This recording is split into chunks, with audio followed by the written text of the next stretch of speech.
안녕하세요. 저는 살아온 인생 반 이상을 제주도에 살다가 결혼하면서 서울로 상경한 기혼 여성입니다. 우리는 우스갯소리로 벼락 맞을 확률보다 복권 1등할 확률이 더 희박하다라고 얘기하곤 하잖아요. 저는 원래 복권에 관심이 있는 편은 아니었지만 복권 1등이 된다면 확실히 세상이 달라질 것 같긴 합니다. 그렇다고 제가 복권 당첨되었다는 얘기는 아니고요.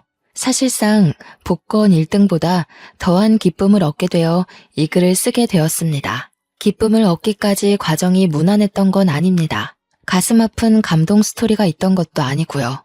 오히려 소가리를 많이 했고 매사에 사람과 대립하며 줄타기 하듯 살아왔습니다. 그런데도 느닷없는 인연 때문에 기상천외한 일이 생겼다는 거예요. 주위 사람들은 저더러 좋은 마음을 갖고 살아서 복받은 거라고 하는데 저는 아직도 제게 주어진 것들에 어안이 벙벙하기만 합니다. 세상에 이런 일이 또 있을까 싶어요. 제가 작가는 아니라서 이 소설 같은 이야기를 책으로 낼 수는 없고 이렇게 사연을 알게 되어 찾아왔습니다. 글 실력이 부족할 테지만 양해 바라며 들어주셔요. 인사말에 소개했다시피 저는 제주도 아가씨입니다. 제주도에서 태어나 학창 시절을 모두 제주도에서 보냈죠. 대학을 가진 않았습니다. 제주도에도 대학이 있지만 별로 필요성을 못 느꼈거든요. 제게 주어진 일이 있었기 때문이었을지도 모르겠네요. 저는 20살이 되자마자 서울로 시집간 언니의 부름에 서울을 왕복하며 지냈습니다. 처음 서울을 방문했을 땐 솔직히 볼거리가 많아 재밌었어요. 그런데 그것도 계속 보니까 질리더라고요. 서울이 싫다는 게 아니라 제가 탁 트인 곳을 좋아하기 때문이었습니다. 그래서 저는 결혼을 한다면 언니처럼 서울 남자가 아닌 같은 고향의 제주도 남자와 결혼하려고 했어요. 그런 제가 서울 남자와 결혼을 하게 될 줄 누가 알겠습니까? 남편과 제가 처음 만난 곳은 기내에서였습니다. 서울로 볼일을 보고 제주도로 돌아가는 비행기에서 남편을 처음 만나게 되었는데 당시 남편이 제 옆자리에 있었어요. 먼저 말을 걸어본 건 저였습니다. 남편이 제주도 지리가 그려진 팜플렛을 들고 있길래 고향 짬밥으로 오지랖 좀 피웠던 거죠. 제주도 관광 가시나 봐요? 서귀포 갈치도 맛있는데 저기 에어랩 쪽 갈치가 진짜 장난 아니에요. 방송도 타졌어요. 절대 후회 안 하실 거니까 갈치 먹을 거면 에어랩 가세요. 아, 제 소개가 늦었네요. 제가 제주 토박이에요. 아, 그래요? 마침 잘 됐네요. 제가 제주도는 처음 가보는 거라서요. 혼자 여행을 하기에 어디가 좋을까 찾아보는데 사람들이 제주도 많이 추천해 주더라고요. 에어랩? 거기 어디쯤에 있어요? 잘 몰라서 그러는데 위치 좀 알려줄래요? 관광 대화를 시작으로 남편과 저는 제주도 이야기를 많이 나눴습니다. 비행기 착륙 때까지 저희는 시간 가는 줄도 모르고 얘기에 푹 빠졌어요.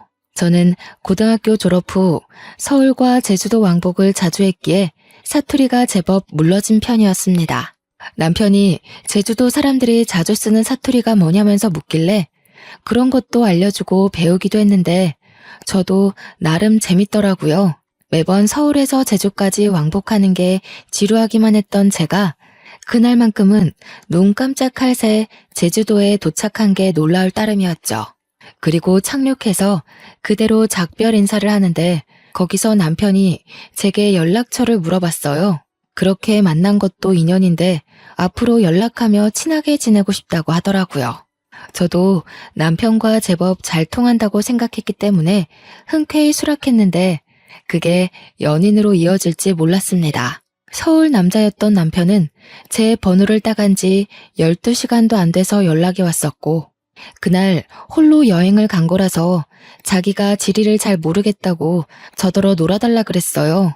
그렇게 빠른 시일 내에 가까워진 우리는 남편의 고백으로 서울 돌아가는 날이 될 때 연인이 된 겁니다. 주로 남편이 저를 보러 주말마다 제주도로 날아오는 편이었어요. 제가 서울을 갈 때는 남편이 일을 하고 있는 데다가 또 제가 외박은 할 수가 없었기에 만나기 어려웠습니다. 제가 서울을 자주 방문했던 건 친언니가 형부랑 같이 서울에서 오메기떡이 주재료인 카페를 하고 있었기 때문입니다. 친언니가 당시 임신을 하고 있었는데 애 낳으면 일에서 손을 놓을 거라고 했고, 형부는 다른 사업을 시작할 거라면서 저더러 나중에 그 카페를 물려받으라고 인수인계 해주는 상황이었어요. 그러나 당장 카페에서 매일 일할 수 없었던 이유는 아직 제주도에서 친정 부모의 일을 도와줘야 하기 때문이었습니다. 아빠는 고기잡이 어부였고 엄마가 제주에서 오메기떡 장사를 했는데 저는 언니 카페에 물려받은 거라 굳이 공부를 안 했고 그 전까지만 엄마와 아빠의 일을 번갈아 가면서 도왔습니다. 언니의 오메기떡 카페는 엄마한테 배운 비법으로 서울 가서 장사하는 거였죠. 어쨌든 그렇게 남편이 주말에 제주도로 오면 하룻밤 자고 올라가고 그랬습니다. 친정 부모님이 보수적이기 때문에 제가 외박을 할 수 없어서 밤늦게까지만 같이 놀다가 남편은 모텔에서 숙박하고 저는 집에서 자는 데이트를 이어갔어요. 그러길 반복하다 보니 남편이 저더러 하루 종일 같이 있고 싶다고 저랑 있으면 생기가 돋고 즐겁다면서 결혼하자고 하는 겁니다. 당시 제 나이가 32살이긴 했지만 그때의 삶에 만족했기에 결혼에 대해선 생각도 해본 적 없었습니다. 원래 청혼은 이렇게 당황스러운 건가 싶었지만 저도 남편을 너무 좋아했기 때문에 깊게 고민하지 않고 결혼을 약속하게 되었죠. 결혼의 시작은 합가였습니다. 제가 모은 돈이 적기도 했고 시모 말이 제가 살림을 할 줄 모르니까 합가부터 시작을 하라고 하더라고요. 남편은 저한테 결정권을 줬기에 제 대답이 곧 답이었는데 저는 시모의 제안을 수락했습니다. 남편에게 더 좋은 아내가 되고 싶어서 시모한테 살림을 배워야겠다고 생각했거든요. 시부는 워낙 바쁜 사람이라 항상 새벽 일찍 나가고 저녁 늦게 들어온 사람이었는데요. 사업장의 오너라고 했으니까 어쩌면 당연한 거였어요. 그래서 시부는 제가 거의 얼굴 마주할 일이 별로 없었습니다. 거의 일주일에 3번 볼까 말까 했어요. 결혼식 때 말고는 인사도 제대로 나눠본 적이 없어서 효도하고 싶어도 기회가 전혀 없었어요. 남편은 시부를 너무 신경 안 써도 된다고 하더라고요. 원래 바쁜 사람이라서 누가 챙겨주는 것도 아마 부담스러워 할 거라고 말이죠. 그때부터 저는 시부의 안부를 굳이 궁금해하지 않았습니다. 저는 시집을 가면서부터 친정 일을 못하게 된 대신 친언니 카페로 매일 출근을 할 수 있는 여건이 되었는데요.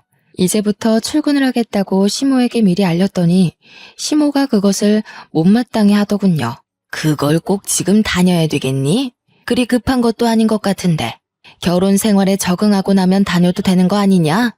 언니 출산 일이 얼마 안 남아서요. 저희 사정도 좀 급한 상황이에요. 제주도 살 때는 거리 때문에 자주 못 다니고 있었거든요. 여기서는 그리 멀지 않아서 빨리 배울 수 있을 것 같더라고요. 그럼 내가 제대로 살림도 못 가르치겠네. 너희 분가하려면 살림을 빨리 배우는 게 좋을 텐데. 섬에서 올라왔으니 모르는 게 많을 거 아니야. 서울집이랑 섬집은 많이 다르다.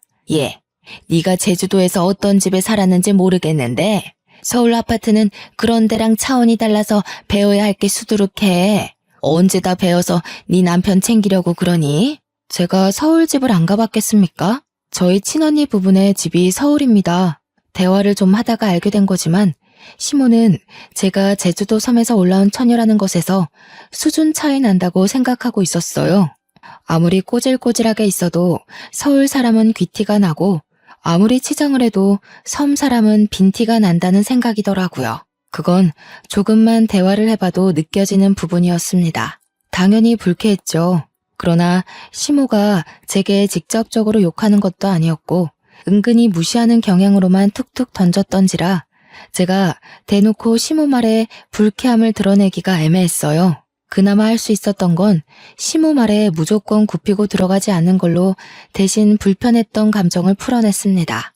예를 들면 제가 카페에 출근하는 걸 막으려는 시모의 제안을 뻔뻔하게 거절했고 시모가 빙빙 둘러서 자기 원하는 대답을 유도하려 할 때 그걸 시종일관 눈치 없는 척하는 것 정도였습니다. 그럴 때면 시모가 저를 답답해하면서 한 번씩 자기 분에 못 이겨 저를 포기해버리고 말았어요. 그 덕에 다행히 언니 카페에서 출근을 매일 할 수 있었습니다. 남편에게는 시동생이 하나 있는데요. 시동생이 이 시댁에서 좀 남다른 존재더라고요. 남편과 달리 우수인재 축에 속해서 진작에 유학생활을 하고 있었다고 하더군요. 남편은 공부머리가 뛰어나지 않아서 시부가 유학 제안을 했었지만 바로 거절했다고 했고요. 그래서 시댁은 다른 집과 다르게 희한하게도 장남보다 차남이 우대받는 입장이었습니다. 몰랐는데 시모가 제게 촌스럽다고 은근히 돌려서 서울 여자들이랑 비교했던 것처럼 남편한테도 은근히 시동생과 비교를 하지 뭡니까? 넌 내년에 봉급 얼마나 오른다니? 그래도 다닌 지 오래됐는데 이제 좀 확 오를 때 되지 않았나? 그놈의 쥐꼬리만한 월급 때문에 내가 다 답답하던데. 공무원이 올라봤자죠. 엄마가 생각하시는 만큼 오를 리 없으니까 그만 좀 물어보세요. 어차피 저한테 별다른 관심 없으시잖아요. 얘 봐라.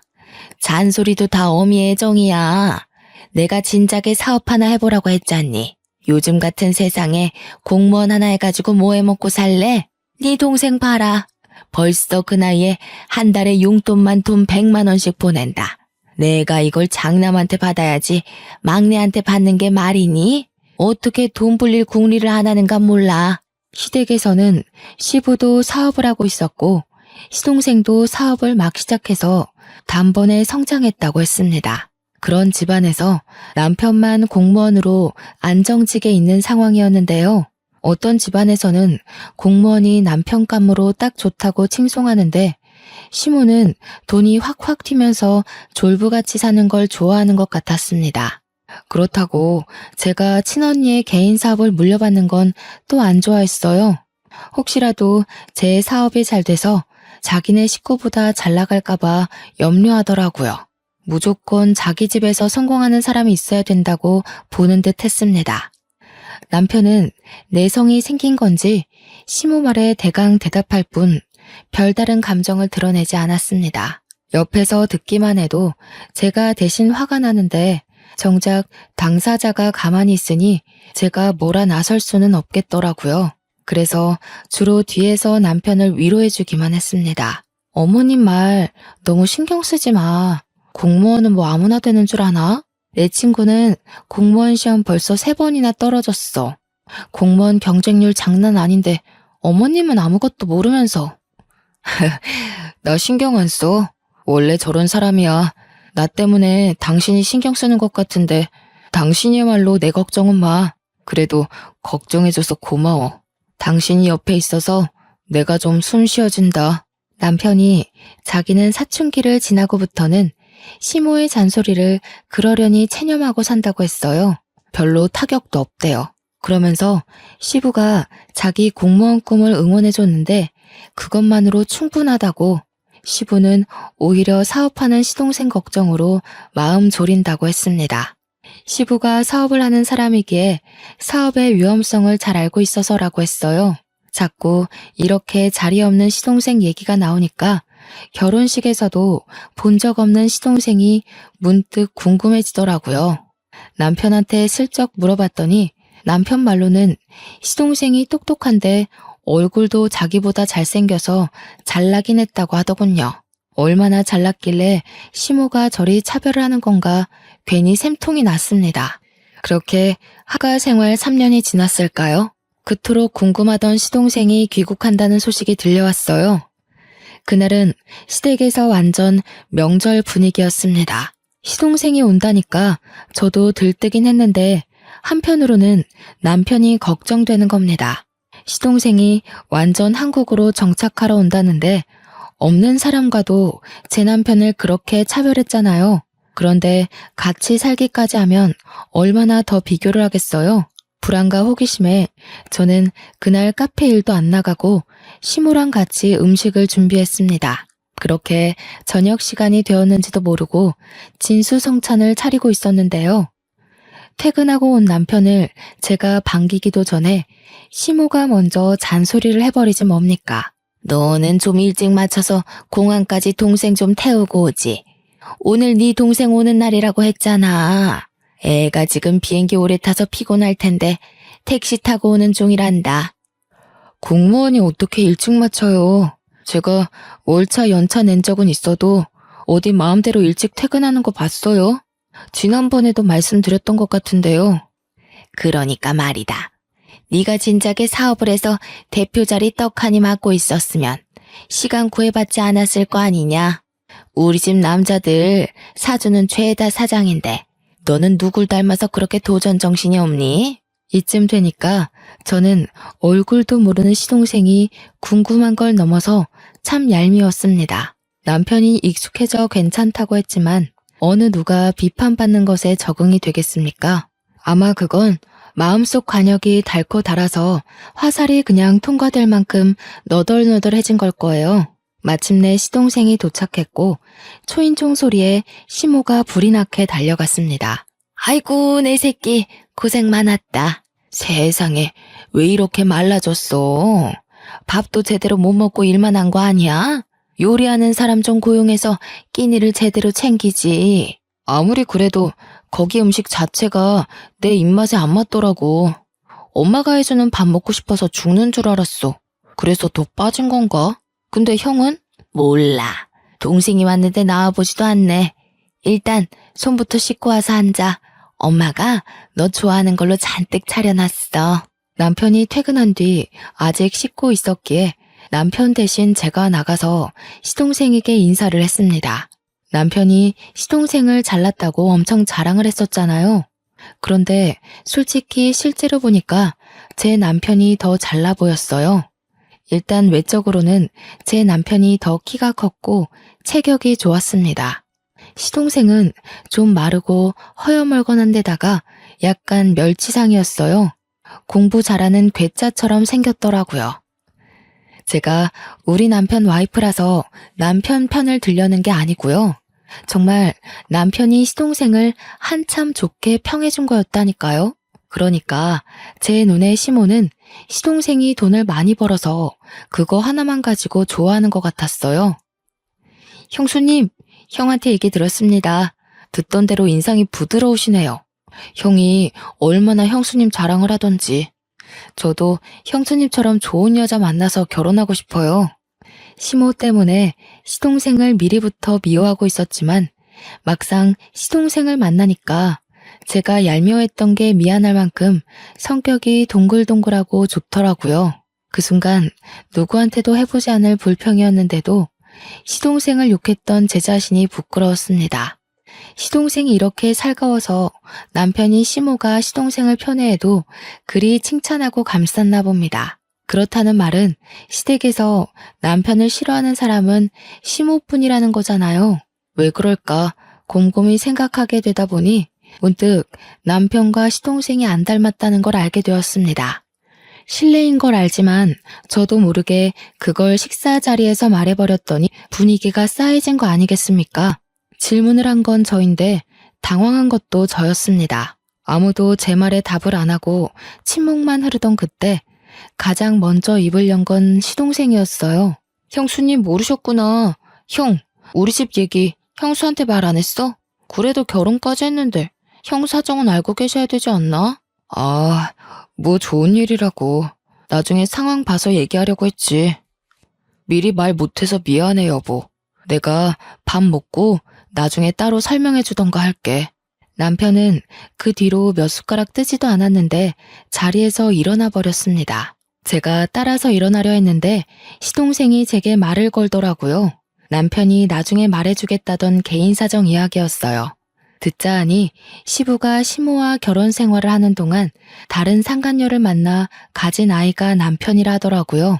그럼에도 시모가 남편을 자식으로 받아들인 건 그 당시 시모는 난임 판정을 받았기 때문이었고 비록 남의 애지만 시부를 무척 사랑했기에 용서하고 남편을 자기 자식으로 인정했다고 했습니다. 그러다 몇 년 뒤 기적처럼 시험관에 성공해 태어난 사람이 바로 시동생이었다고 했어요. 전혀 몰랐던 복잡한 가정사에 저는 남편에게 실수했다는 걸 자각했습니다. 시동생이랑 시모에게 양해를 구하고 얼른 자리에서 일어나 방으로 갔어요. 남편이 무슨 생각을 하고 있는지 고뇌 가득한 얼굴로 침대에 앉아 있더라고요.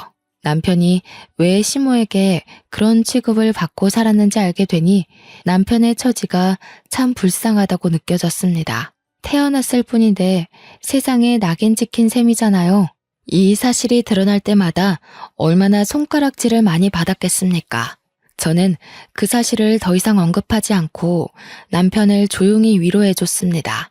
남편은 거실에서 자기 얘기하는 게 들렸는지 저더러 미리 말 못해서 미안하다고 하더라고요. 이혼하자고 해도 자기 잘못이니까 받아들이겠다고도 했어요. 당신이 나한테 실수를 한 것도 아닌데 우리가 왜 이혼을 해?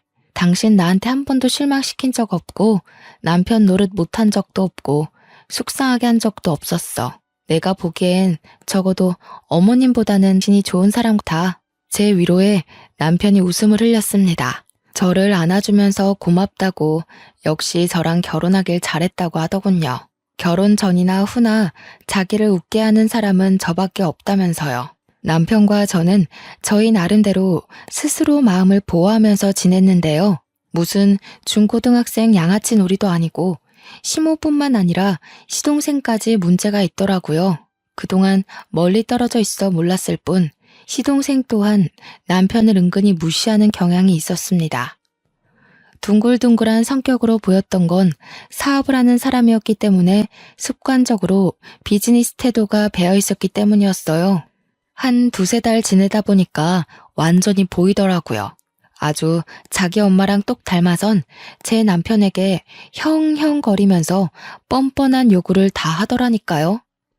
형, 이번에 아빠 생신 선물 차 한 대 바꿔드릴까 하는데 돈 좀 보탤 수 있겠어? 나 혼자 해도 괜찮지만 그래도 형제니까 같이 하는 게 좋을 것 같아서. 벌써 아빠 생신이구나. 같이 하면 좋긴 하겠네. 내가 시간이 안 돼서 따로 같이 사러 가주진 못할 것 같다. 얼마 정도 하는데? 아동 비용도 내가 댈게. 우리 사이에 이동 비용은 무슨? 어차피 나 아는 사람 차센터에 가서 살 거라서 1억 5천인데 내가 8천 할 테니까 형이 7천만 보태줘. 시동생은 부탁은 다 저런 식이었습니다. 갖가지 그럴싸한 이유를 들먹이며 남편의 주머니를 털려고 했어요. 그럴 때마다 남편은 할 수 있는 선에선 보탬이 되었지만 저렇게 몇 천이나 보태어야 하는 일은 매번 고개 숙이며 미안하다고 하는 게 사과하기 일쑤였습니다. 그러면 시동생은 자기 작전에 성공했다는 듯 으쓱거리면서 남편의 사정을 몰랐던 척했어요. 아, 깜빡했다. 형 공무원이지. 요즘 주변에서 억소리 나는 사업주들만 만나다 보니까 형 공무원이라는 걸 생각 못했네. 미안해. 이런 식으로 아주 거만하기 짝이 없게 남편을 놀려주고 떠나더라고요. 시모처럼 대놓고 구박하는 것도 아니고 남편 생각하는 척하면서 교묘하게 사람 속을 뒤집어 놓는 거 아니겠어요? 남편 말로는 시동생이 큰돈 만지는 사람이다 보니까 진짜 자신의 주머니의 사정을 깜빡해서 그러는 거라고 생각했는데 제 눈에는 아무리 봐도 시동생의 괘씸한 고의로 보였습니다. 시동생이 오기 전에는 시모 한 명이 남편을 괴롭혔다면 이제는 그 스트레스가 2배가 되어버린 것 아닙니까? 남편은 제가 끼니를 잘 챙겨주고 따로 건강영양제까지 챙기는데도 갈수록 기운이 빠지고 수척해졌습니다. 이게 다 시모랑 시동생 때문이라고 생각했어요. 차라리 저를 괴롭혔으면 좋겠다고 생각할 정도였다니까요. 남편 없을 때는 제게 고나리질하지만 남편이 있기만 하면 시모와 시동생의 목표물은 남편으로 돌아섭니다. 제가 뒤에서 남편에게 위로하고 챙기는 것도 한계가 있었어요. 남편에게 제가 별다른 힘이 되어주지 못하는 것 같자 저는 남편에게 우리 그만 분가를 해보는 게 어떻겠냐고 제안했습니다. 우리 대출 받아서 분가하자. 같이 모으고 있던 돈까지 합치면 작은 집 정도는 구할 수 있잖아. 당신 이렇게 기운 없어지는 거 못 보겠어. 이대로면 나 당신 말도 안 듣고 어머님이랑 도련님한테 싸움 걸지도 몰라. 저는 제주살이를 하면서 어릴 때부터 아빠와 엄마의 직장을 놀이터처럼 놀러 다녔다 보니 진상인 사람들을 익숙하게 봤습니다. 그때마다 제가 부모님 지키겠다고 7살 어린 나이에 어른에게 주먹질을 하고 그랬어요. 그래서 부모님께도 많이 혼이 났었어요. 혹시라도 제가 다른 데 가서 사고를 칠까봐 걱정해서였겠죠. 오랜만에 진상인 사람들 만나니까 과거에 들끓던 에너지가 올라오는지 저는 정말 시무랑 시동생과 다툼을 일으킬 것 같았어요. 남편을 위한 것도 있지만 제가 살기 위해서라도 분가를 하고 싶었습니다. 남편은 생각해보겠다고 하더니 하루 뒤에 바로 긍정적인 답변을 주었어요. 그 뒤론 망설이지 않았습니다. 하루라도 빨리 시모와 시동생을 남편과 떼어놓고 싶어서 저녁 식사 자리에서 얘기를 했어요. 저희가 분가를 하겠다고 시모에게 알리자 역시 예상했던 대로 시모는 돈도 없는 것들이 살림 동낼 생각 있냐고 성질을 부렸습니다. 버는 사람 따로 있고 쓰는 사람 따로 있어?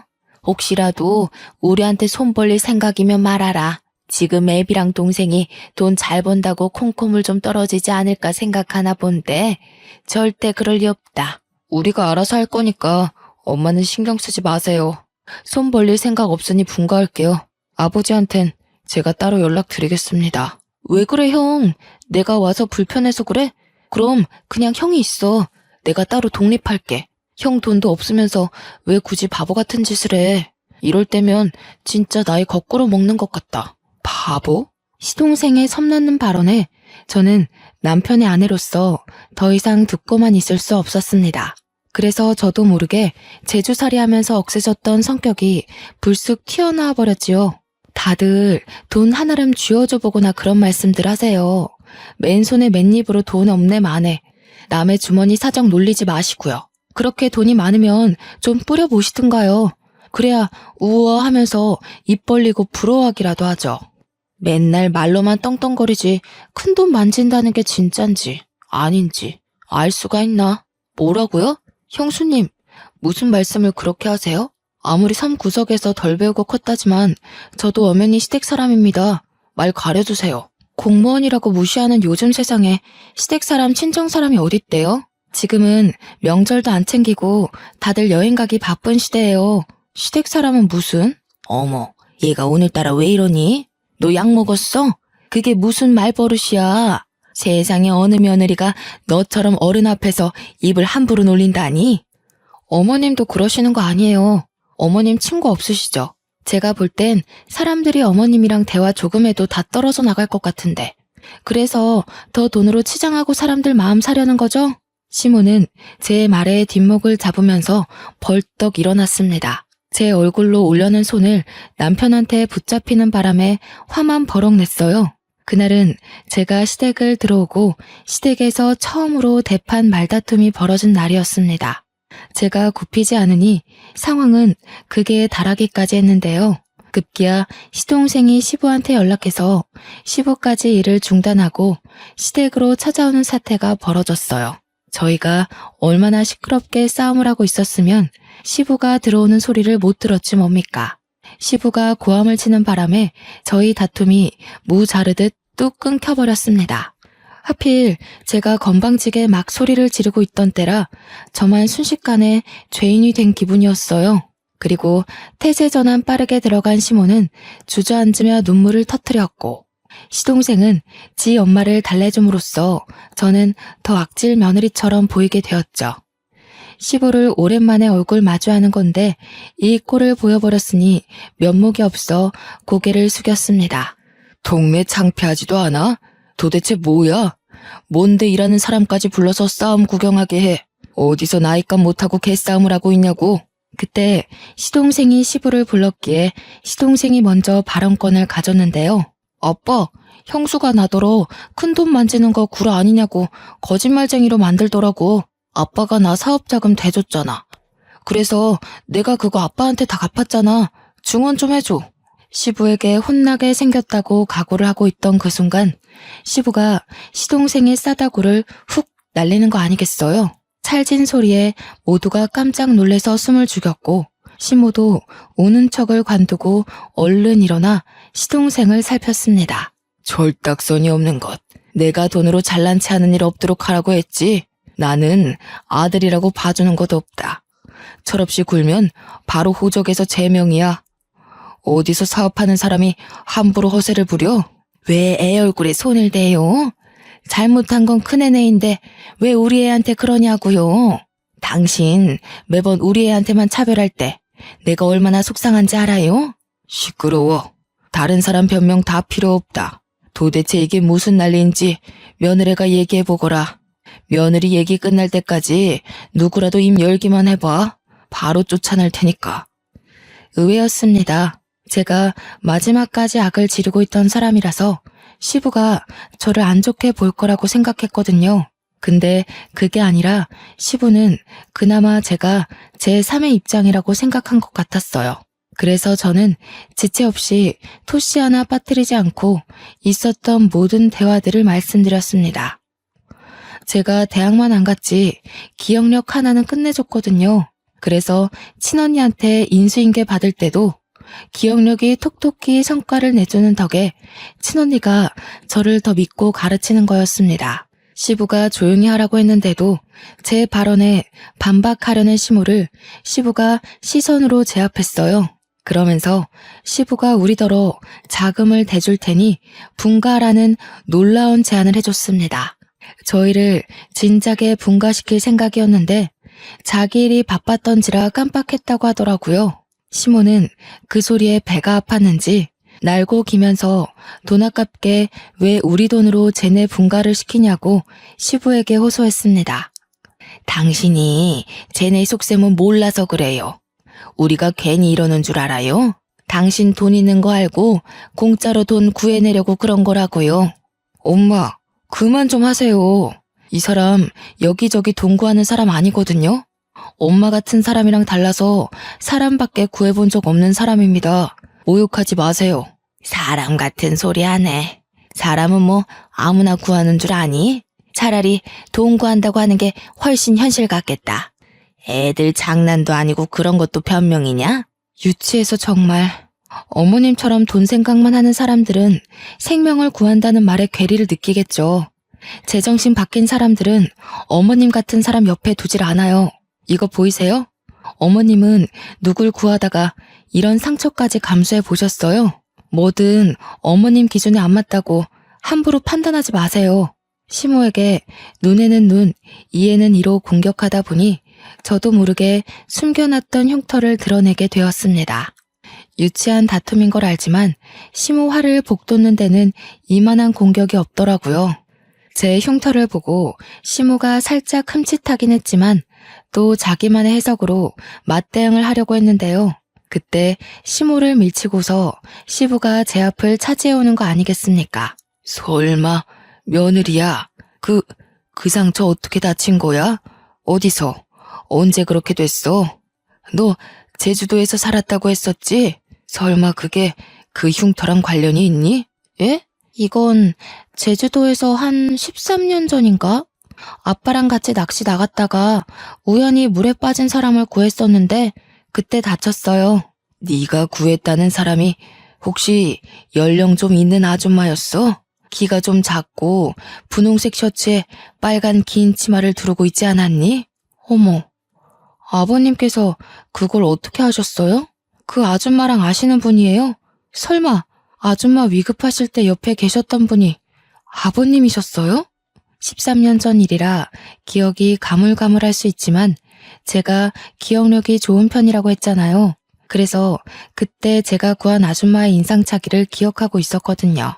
제가 가까운 배 위로 아줌마를 올리자마자 누가 신고를 했는지 이미 해경이 빠르게 당도했었고 그 정신없는 상황에서 저는 시부 얼굴까진 확인하지 못했습니다. 저도 다쳤던지라 해경의 도움을 받아 병원에 가버렸기도 했거든요. 시부는 저의 증언에 충격 먹은 표정을 하고 있더니 곧 제 손을 꼭 잡았습니다. 그 이후 시부가 줄줄줄 얘기해주는 사실에 놀란 건 오히려 저희 쪽이었어요. 알고 보니 제 남편의 친모였던 아줌마가 시한부 인생을 살고 있었는데 유행을 한다고 제주살이를 시작했었대요. 바다가 보고 싶다는 아줌마 말에 시부는 배까지 빌려서 아줌마와 같이 바람을 쐬었는데 시부가 잠시 자리를 비운 사이 배가 흔들렸고 그 바람에 아줌마가 바다에 빠졌다고 하는 겁니다. 우연히 거길 지나갔던 사람이 바로 저와 아빠였던 거예요. 아빠랑 배낚시를 하고 있던 저는 당시 고등학생이었는데 제가 먼저 그 상황을 먼저 목격했거든요. 그래서 물에 빠진 아줌마를 보자마자 망설임 없이 뛰어들었어요. 그런데 아줌마를 건져 올리는 과정에서 바위에 세게 부딪히는 바람에 다리에 커다란 생채기를 내고 말았죠. 피가 뚝뚝 떨어지는 와중에도 저는 사람을 구하느라 정신이 없었고 뒤늦게 달려온 아빠가 제 다리를 살폈습니다. 그 상황에서 아마 시부는 아줌마를 살리기 위해 인공호흡을 하고 있었던 걸로 기억해요. 정신이 없던 와중에도 시부는 제 다리에 난 상처를 유심히 보았나 봅니다. 시간이 흘렀는데도 상처를 보고 단번에 기억을 떠올리다니. 그 당시 제가 아줌마를 살렸지만 원래 아줌마는 시한부였기 때문에 4달 후 사망했다고 합니다. 그러면서 아줌마가 죽기 전에 자기를 살렸던 저를 꼭 만나고자 했다고 방방곡곡 찾으려고 했다는 거였죠. 그런데 저를 찾기란 쉽지가 않았고 아줌마는 결국 저를 만나보지 못하고 세상을 떴답니다. 충격적인 과거를 읊어주면서 시부는 눈물까지 흘렸습니다. 내가 너를 얼마나 찾았는데 이렇게 바로 옆에 있는 줄도 몰랐구나. 내가 지질이도 바보였다. 며느리로 둔 지 수년째인데 이 사실을 이제 알다니. 저는 시부와 그 아줌마가 관계 있다는 사실에 놀란 것도 있지만 제가 시동생한테 들었던 내용과는 이야기가 달라서 혼란스러운 것도 있었습니다. 그러니까 시부의 상간녀 스토리는 제대로 알고 보니 시모가 전부 거짓말로 지어낸 스토리였어요. 원래는 시부가 시모가 아닌 아줌마랑 먼저 혼인한 사이였는데 이미 몸이 안 좋은 채로 결혼을 강행했던지라 아줌마는 일부러 시부와 혼인신고는 하지 않았다고 했고 아이를 낳고서 더 악화된 건강 때문에 제주도를 가게 되었다고 합니다. 그리고 제주살이 한 지 한 달 만에 그 사고를 당해 아줌마의 컨디션은 급속도로 저조했다고 해요. 자기의 죽음을 예감한 아줌마는 시부한테 빌게 된 소원이 하나 있었는데 그게 바로 시부의 재혼이라고 했답니다. 시부와 아줌마는 서로 많이 사랑하는 사이여서 아줌마가 시부 혼자 남겨진 걸 가장 걱정했대요. 그래서 꼭 재혼을 했으면 좋겠다고 했다지 뭡니까.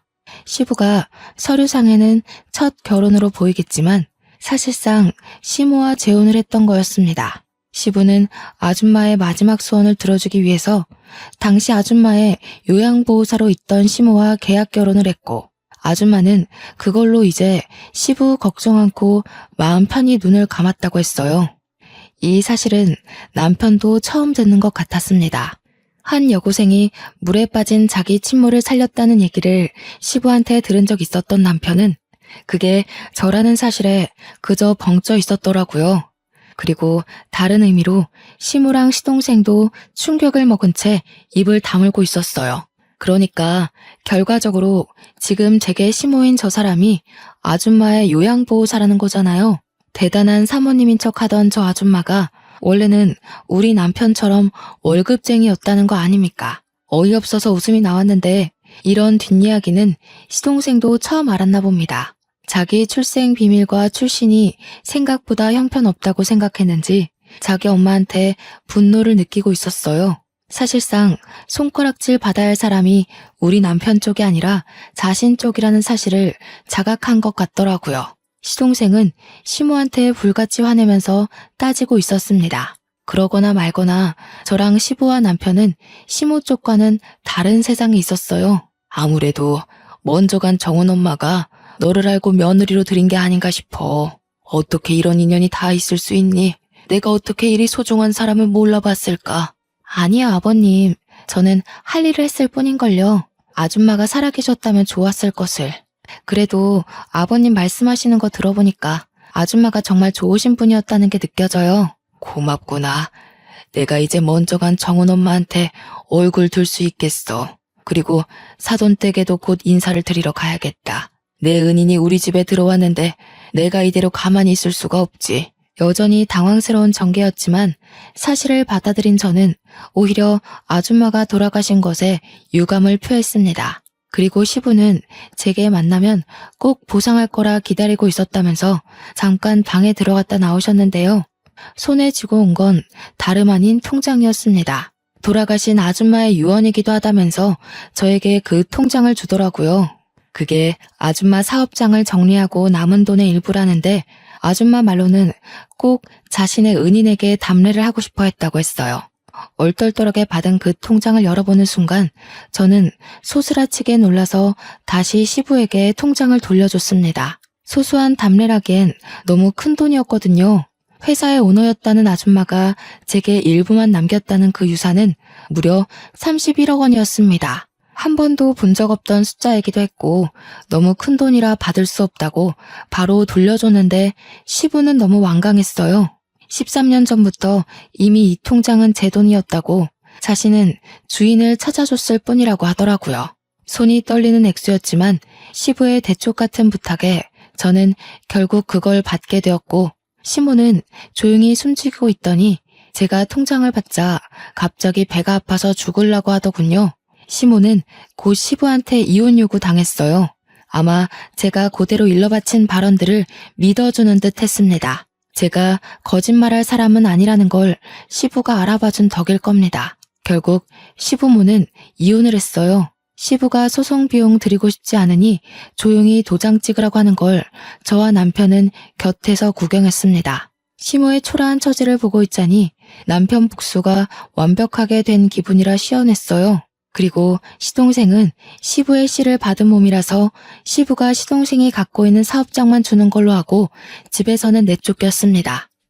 그날이 시댁 사람들과 처음 다툰 날이었는데 그게 마지막 다툼이 되어버린 셈이었네요. 저와 남편은 굳이 분가를 하지 않고 시부를 모시고 살게 되었어요. 시부가 자기는 신경 안 써도 된다고 했는데 제가 합가 생활하면서 시부 생활 패턴을 봐왔기에 시부만 두고 분가를 할 수는 없었습니다. 시부는 밥도 잘 안 챙겨 먹고 회사에서도 대충 직원들이 챙겨주는 샌드위치나 김밥 같은 것만 드시더라고요. 그래서 제가 도시락을 챙겨드려야겠다는 생각으로 남게 되었어요. 시부는 처음에 저더러 고생스럽게 왜 그러냐고 하지 말라고 했는데 제가 고집을 꺾지 않으니 어느 순간부턴 도시락을 꼬박꼬박 챙겨가시더라고요. 그 때문인지 과거에는 저녁 식사 때 함께한 적 없던 시부가 요즘은 저녁 식사 시간에 맞춰서 퇴근을 하고 오십니다. 제가 분위기를 좀 잘 띄우는 타입인데요. 남편과 시부 앞에서 며느리 노릇 아내 노릇 톡톡히 하면서도 제 성격을 그대로 드러나니까 가끔은 시부가 개그맨이 따로 없다고 하세요. 칭찬인지 모르겠지만 시부랑 남편이 웃는 게 좋으니까 좋게 생각하려고요. 그리고 저는 31억 받은 돈에 손을 조금 댔는데요. 친정 부모님께 집을 하나 해줬고 언니랑 형부네에도 집 하나 해줬고 남은 돈은 적금 들어놓았어요. 제가 원했던 결혼 생활이 어떤 모습인지 한 번도 생각해 본 적 없지만 다시 생각을 해보려고 한다면 딱 지금이 아닐까 싶습니다. 주위에 모난 사람 하나 없어서 그런지 세상을 바라보는 게 제 시선이 아주 둥글둥글하네요. 앞으로 손자 손녀가 생긴다면 제 결혼 생활이 완벽하게 즐겁지 않을까 생각합니다. 다른 거 바라는 거 없고 그저 우리 식구들 전부 몸 건강, 마음 건강하게 잘 지내길 바랄 뿐이에요. 제 복권 1등 같은 사연 어떠셨나요? 이거 복권 당첨이라고 해도 되겠죠? 저희 식구가 받은 행운처럼 제 사연 듣고 계시는 청취자분들께서도 돈벼락 떨어지길 바랍니다. 감사합니다.